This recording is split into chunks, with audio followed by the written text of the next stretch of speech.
Michael, how are things? You recently completed the barista course with PFA Scotland. Can you tell us a wee bit more about why you were interested in taking part in that?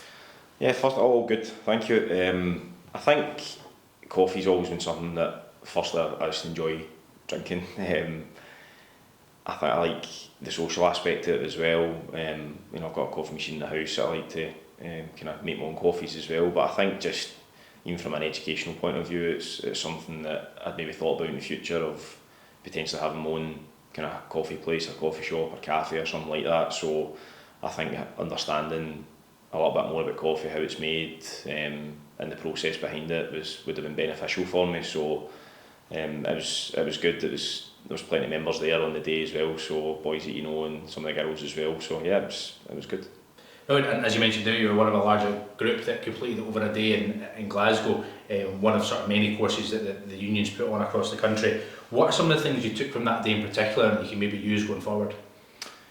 In terms of the actual coffee, yeah. I think a better understanding of how you actually make the coffee, if you like, and I think you get your eyes opened a little bit to the expense behind it as well, how expensive coffee machines are and all the different parts and the process that goes into what we effectively walk into the shop and order, whether it be a cappuccino or a flat white or whatever it is. Can understand the intricacies behind it and the differences between each coffee, but I think it was just it was a good kind of educational day for us to give us a glimpse into what it would be like if any of us, I think I wasn't the only one that had the idea of maybe their own coffee shop or something like that. So I think it gave us an idea of what something like that would look like and how it would be to run. Perfect. And courses such as these are available right across the year. Why do you think it's important that players have an eye on personal development across the season? Numerous reasons. I think ultimately we're all confronted with, stepping out of football and that transition at some point in our career. Sometimes it's forced, sometimes it's not. It's just naturally coming to an end of your career. So I think to have an eye on what you're going to do after it, education, different courses, whatever it may be, I think we all need to kind of prepare for that.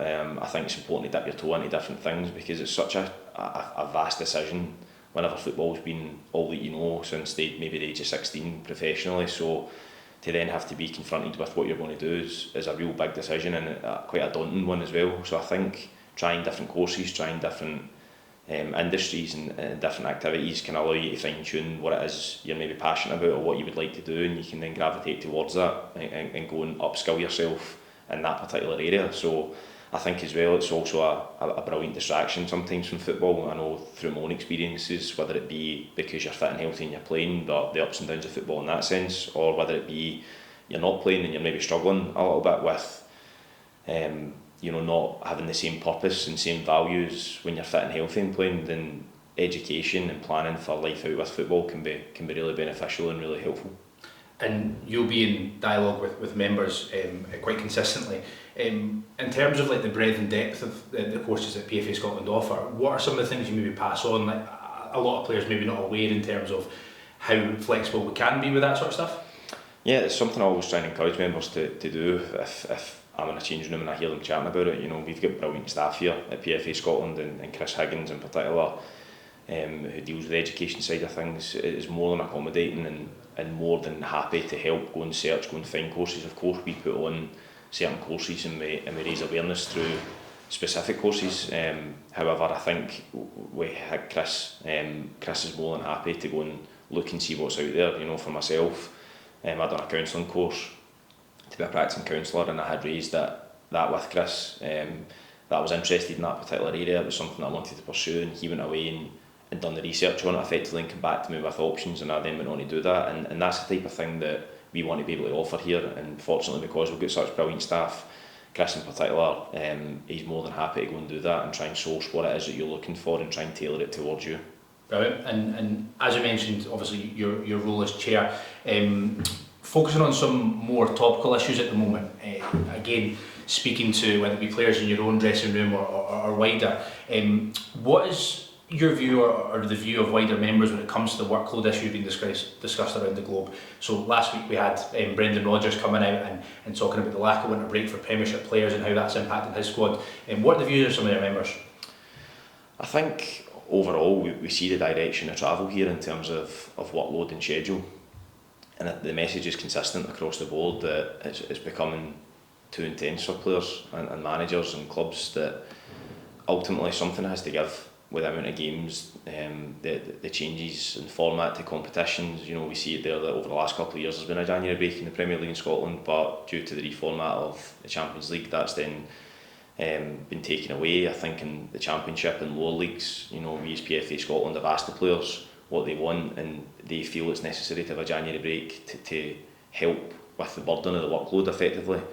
And some of these guys are also full-time, some of them are part-time and working jobs 9 to 5 and then having to train and play. So I think that we need to listen to the players, we need to listen to the message that's coming from it. We know that message is consistent right throughout the game at the top level and filtering down to, you know, part-time players as well, that the amount of games, the amount of demand that's on the players physically and mentally takes its toll. And I think that we need to, as governing bodies, we need to listen to that message. And another subject that the union have been following closely is the lack of minutes given to young players in the Premiership, particularly under 21s. Across this season alone, only 2% of minutes have been given to under 21 Scottish players. What is your view on that, and potentially how members can use the platform through the union to encourage change or a closer look at youth development?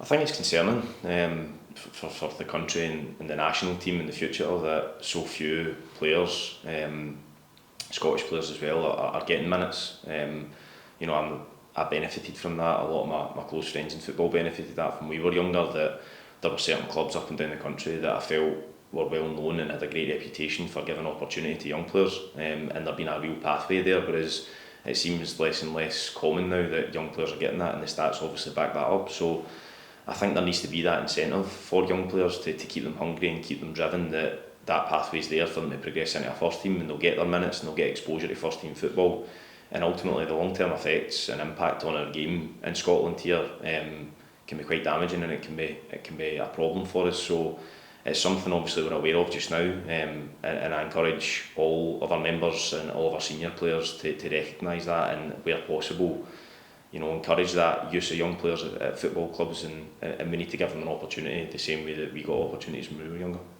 And you talked there about recognising and acknowledging these issues. If any members are watching this and they want to maybe raise some of this stuff, talk about whether it be workload or youth development or anything like that, how would they go about in terms of raising that in an open forum or getting in touch with yourself? I think you know, we try and be as visible as we can be here at PFA Scotland, whether that be through social media, club visits. You know, we try and make ourselves known to all our members up and down the country, and non-members of course. So I think if you feel passionately about something, if you've got questions, if there's something that needs to be raised, then of course please get in touch. We're always available, and we're here to take your concerns and try and move forward with that, and try and find the solutions to it, and take these issues and concerns to the governing bodies within Scotland.